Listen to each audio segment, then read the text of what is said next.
Select MTV, and as I've been promising you, they are here in the studio now. Welcome, Los Umbrellos. Thanks a lot for joining us. Thank you. This is the multinational cooperation of music, because like many people would expect to see maybe Spanish people here, but it's something different. It's we got Danes. What have we got here? Let's get it straight. What have we got Danish. Yeah. I'm Afrikaan. And I'm Danish. Yeah, and then you write in Spanish for the fun of it. Yeah.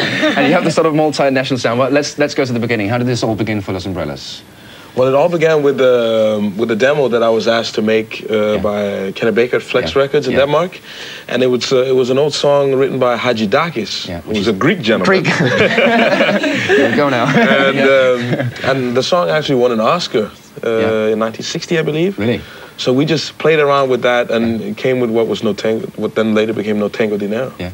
And then straight after that, because I remember when that came out, that's about 2 years ago, isn't it? Sometime when it first came out. Yeah, almost 2 years. And I know that the label was aiming for like a summer hit single by then. And but then America picked up on it, wasn't it? First America went on. In the winter. Yeah, in the winter, obviously in the winter. And you had quite a good response from the South American audience, wasn't it? Wasn't it? Because they were much into the sort of Spanish vibe of it. I mean, they could understand. I mean, the little Spanish that we spoke really appealed to them, and the horns the same. Yeah. And so that like gave us a crossover, but gave us more problems because the top 40 stations didn't play like Hispanic. You had to be Latin. And we fell through the cracks again because we're Los Umbrellos. Politics of the music industry is very hard, isn't it? So, But then about this year, it's starting to go completely mad around Europe. It's #1 in Austria for the ninth week. Yeah. So No Tango Dinero is now becoming the summer hit that you set out for 2 years ago. Then. Yeah. How does that feel of getting that goal then?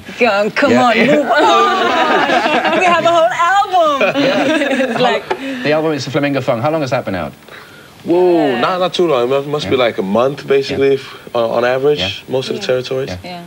And is the vibe from No Tango Dinero, is that continued on the whole album, or are you spreading out? The vibe is continued, but the vibe might show itself in different ways. In what ways? What can you say about it? I mean, we got a song like Drive, a cover of Drive. You did a cover of The Cars? Yeah. How did you think about The Cars? How did that come in? We don't have driving license. So we're thinking, because we like to connect some of the stuff we do to like little inside jokes, you know, that we got. And so that was like a good one. And we got the okay from the Cars guys. Yeah. Because that's really good. Yeah, that's a good one, isn't it?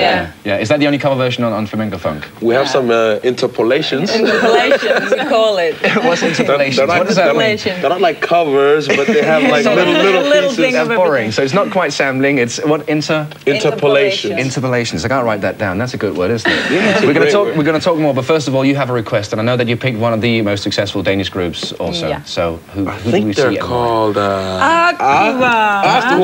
Do you know the boys and girls in Aqua, or? Yeah. They're all right, nice people, aren't they? Yeah, they're all right. And so Los Umbrellos, and we're going to be speaking more to Los Umbrellos after Aqua and Turn Back Time. And Turn Back Time on your Select MTV. Now, something happened in the very early stages of Los Umbrellos, and you look like, what is he going to sing now? Yeah, like, oh my God, something happened. No, you stepped in. You stepped in to take over. 4 months ago. Yeah. So what happened then? Why did you have to change to another member in the band? Trying to get the chemistry straight, basically. I mean, we had like a long, hard work, like maybe a year and a half. Yeah. And the whole thing is finding each other, especially when we've come together, you know, from different corners. Yeah, and especially because touring together and producing together means sort of every day of the year. Kind of also Mai, she definitely wanted to do something else. Yeah. So it was a good split up, and we found Stina, which was very lucky. What about the plans from now? Are you going out touring? Will people be able to see Los Umbrellos? Because you've been busy in America now, touring with the Backstreet Boys. Yes. Which obviously, before I go to the next point, leads me to a very important bit out there. The Backstreet Boys, touring with the Backstreet Boys. Did you meet them?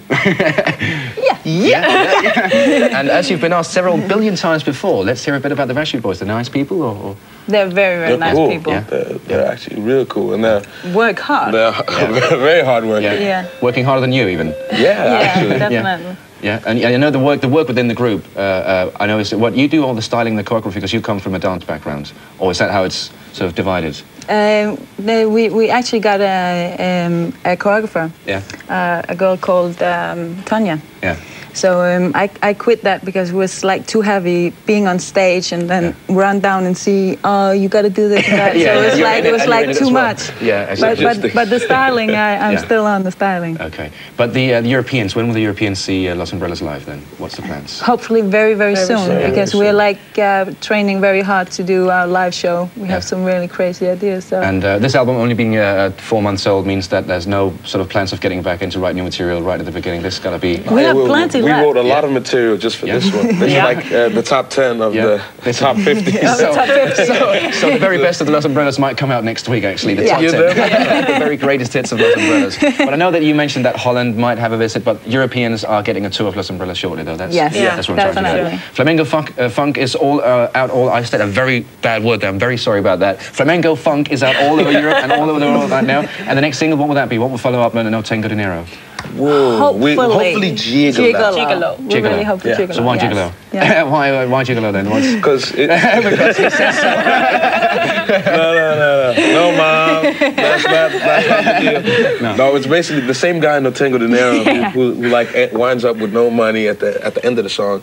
He like chooses a new, occupation. He moved until the third single. Now he's a gigolo.